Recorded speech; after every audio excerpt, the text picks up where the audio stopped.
Hi friends, welcome back to my channel Lisha recipes. ആദ്യമായിട്ടാണ് എൻ്റെ channel കാണുന്നതെങ്കിൽ സബ്സ്ക്രൈബ് ചെയ്യാൻ മറക്കല്ല.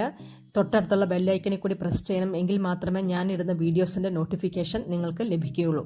അപ്പോൾ ഞാൻ ഇന്ന് കക്ക ഇറച്ചി കൊണ്ടുള്ള ഒരു വിഭവമാണ് ഉണ്ടാക്കുന്നത്. കക്ക ഇറച്ചി തോരൻ. ഇതെങ്ങനെയാണ് ഉണ്ടാക്കുന്നത് നമുക്ക് നോക്കാം.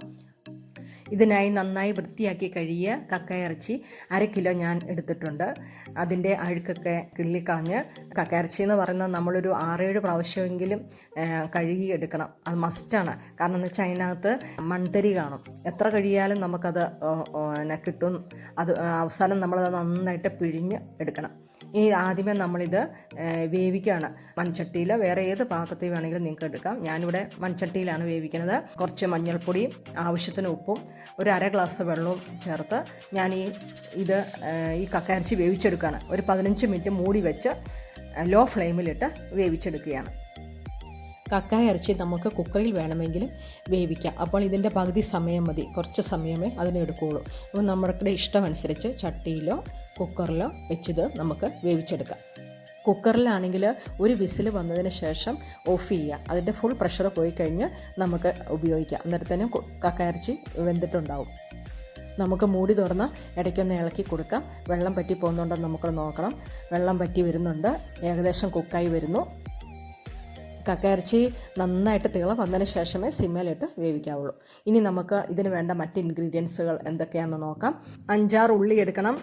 വെളുത്തുള്ളി, ഒരു മീഡിയം സൈസ് വലിപ്പമുള്ള ഇഞ്ചി, ഇത് 3 ചതച്ചെടുക്കണം. പിന്നെ ഒരു വലിപ്പമുള്ള സവോള അരിഞ്ഞത്, ഇടത്തരം വലിപ്പമാണെങ്കിൽ 2 എണ്ണം. പിന്നെ 2 ടൊമാറ്റോ എടുത്തിട്ടുണ്ട്. അത് വലിപ്പം കുറഞ്ഞായതുകൊണ്ട് 2 എണ്ണം എടുത്തു. വലിപ്പമുള്ളതാണെങ്കിൽ ഒരു ടൊമാറ്റോ മതി.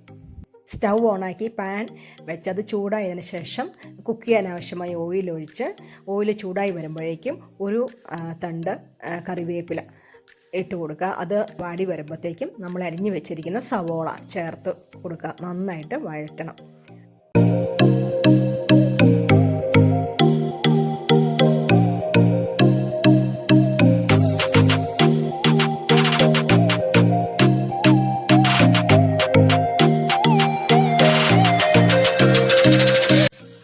നന്നായിട്ട് വഴന്ന് വരുന്നുണ്ട്.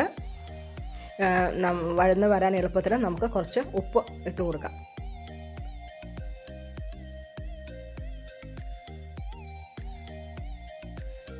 ഇനി ഇതിലേക്ക് ചതച്ച് വെച്ചിരിക്കുന്ന ഉള്ളിയും ഇഞ്ചിയും ചേർത്ത് കൊടുക്കാം.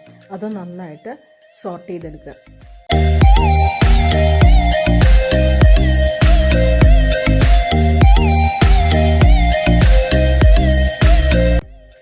എല്ലാം നന്നായി സോട്ടായി വന്നിട്ടുണ്ട്. ഇനി നമുക്ക് മസാലകൾ ചേർത്ത് കൊടുക്കാം. 1/4 ടീസ്പൂൺ മഞ്ഞൾപ്പൊടി, 1 ടേബിൾ സ്പൂൺ മല്ലിപ്പൊടി, 1/2 ടീസ്പൂൺ ഗരം മസാലപ്പൊടി, 2 ടേബിൾ സ്പൂൺ മുളക് പൊടി,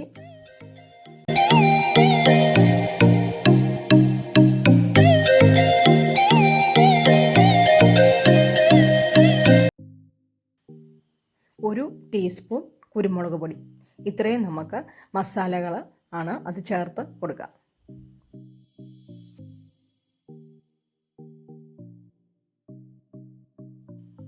അരപ്പെല്ലാം നന്നായിട്ട് വഴറ്റിയെടുക്കണം. നല്ല മൂത്ത മണമൊക്കെ വരുന്നുണ്ട്. അതിൻ്റെ പച്ചമണമൊക്കെ മാറി വരുന്നുണ്ട്. നമ്മുടെ കറിയുടെ ടേസ്റ്റ് ഈ അരപ്പ് സോട്ടായി വരുന്നതിലാണ്.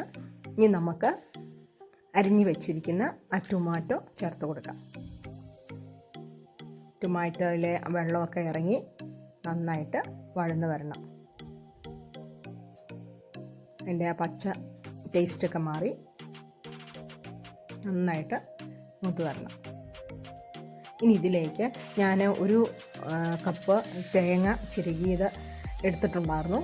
അത് നമുക്ക് ഈ സമയത്ത് ചേർത്ത് കൊടുക്കാം.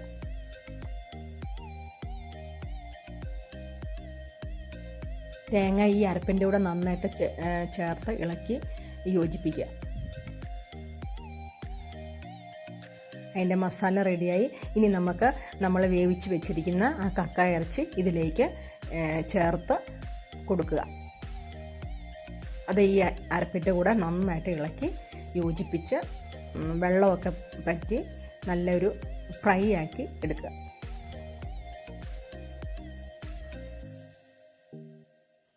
ഈ സമയത്ത് നമ്മൾ സ്റ്റൗ ലോ ഫ്ലെയിമിലായിരിക്കണം.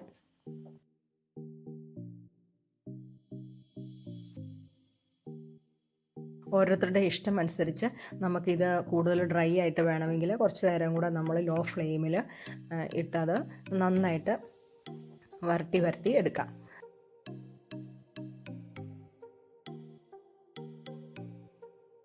അങ്ങനെ നല്ല ചൂടൻ കക്ക ഇറച്ചി റെഡി ആയിട്ടുണ്ട്. അതിൽ മസാലയൊക്കെ ഈ കക്ക ഇറച്ചിയിലേക്ക് പിടിച്ചതിൻ്റെ നല്ലൊരു സ്മെല്ല് വരുന്നുണ്ട്. അപ്പോൾ എല്ലാവരും ടേസ്റ്റി ആയിട്ടുള്ള കക്ക ഇറച്ചി ട്രൈ ചെയ്ത് നോക്കുക. ഞാനിതൊരു സെർവിങ് ഡിഷിലേക്ക് മാറ്റിയാണ്. എല്ലാവരും ട്രൈ ചെയ്യുക, ലൈക്ക് ചെയ്യുക, ഷെയർ ചെയ്യുക, സബ്സ്ക്രൈബ് ചെയ്യുക.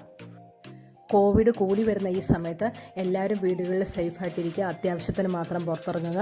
ഗവൺമെൻറ്റിൻ്റെ നിർദ്ദേശങ്ങൾ നമുക്കെല്ലാവർക്കും ശ്രദ്ധയോടെ പാലിക്കാം. അപ്പോൾ വീണ്ടും നല്ല റെസിപ്പിയുമായിട്ട് കാണും വരെ ബൈ. Thank you.